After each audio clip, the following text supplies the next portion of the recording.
through the nearby towns of Wardsville and Chatham. Sea lion, description as follows. Weight 100 pounds. Complexion dark and wet. No visible scars. Sex unknown. Unarmed. Last seen heading towards Lake St. They found it embarrassing, and they were trying to keep the story hush-hush. But the few of us were trying to excite it through the press to say, this is the best thing that ever happened. If you're going to establish this park, this is one way to establish it.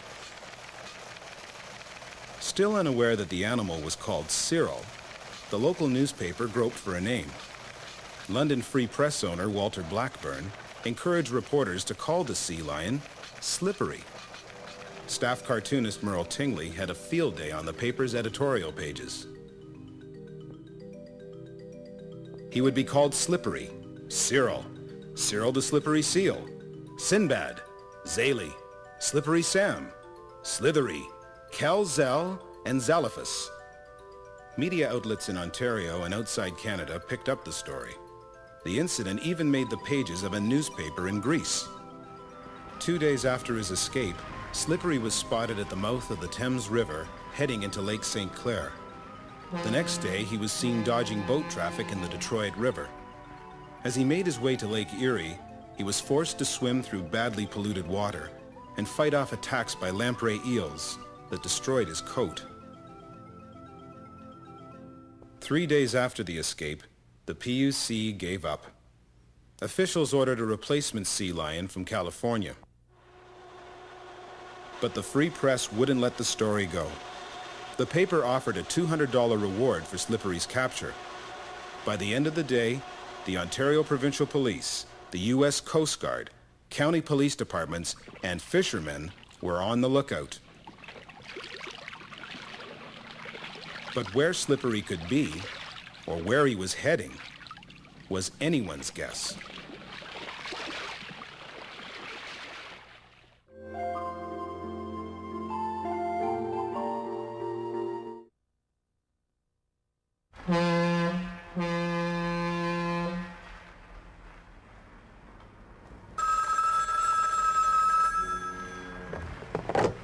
$2:00 in the afternoon, where I got a call from somebody on the river saying that they had seen a sea lion or something in the river. I said, it can't be a sea lion. They don't even live in fresh water, you know. And so I said, let me know if you see it again. And about a half hour later, they got a call and said, yeah, it's still swimming out there. I said, well, you've probably seen a dog. That's probably what it is. But I said, I'll come down and take a look. And so I think Danny Danford and I rode down there, and sure enough, we saw this sea lion. Philip C. Skeldon was born and raised in Toledo. He served with the Marines in World War II and fought in Saipan, Tinian, and Okinawa. In 1953, at the age of 28, he became the director of the Toledo Zoo, one of the major zoos in North America. Of all the people who pursued Slippery, none would be as persistent as Phil Skeldon. And we got a boat and went out into the lake. We couldn't even come close to him. Just you'd see his head come up, and all of a sudden it'd be gone, and it was kind of tough trying to get after him, really. I think he was just trying to find a way out of the Maumee River, really. And he was going the wrong way because he was going out of Toledo, but not to the lake. He was going the other way.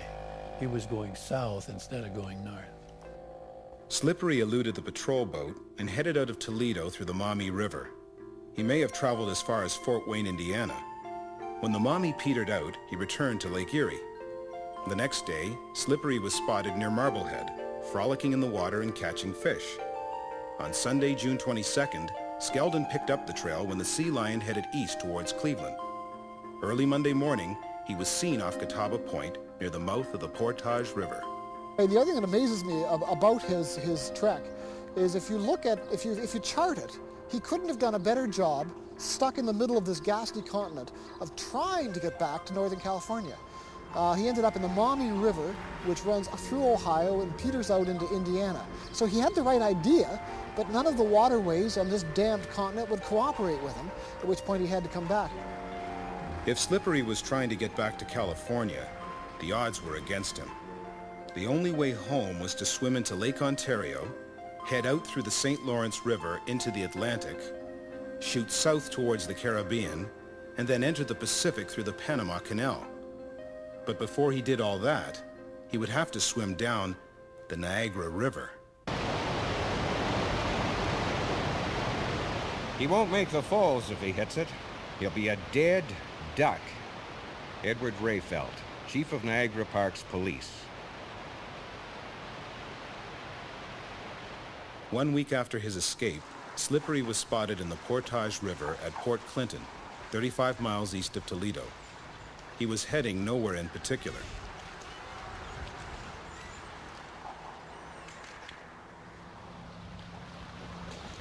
My husband and I lived in Fremont, but we rented a cottage down at the lake, right across the drawbridge in the Port Clinton area.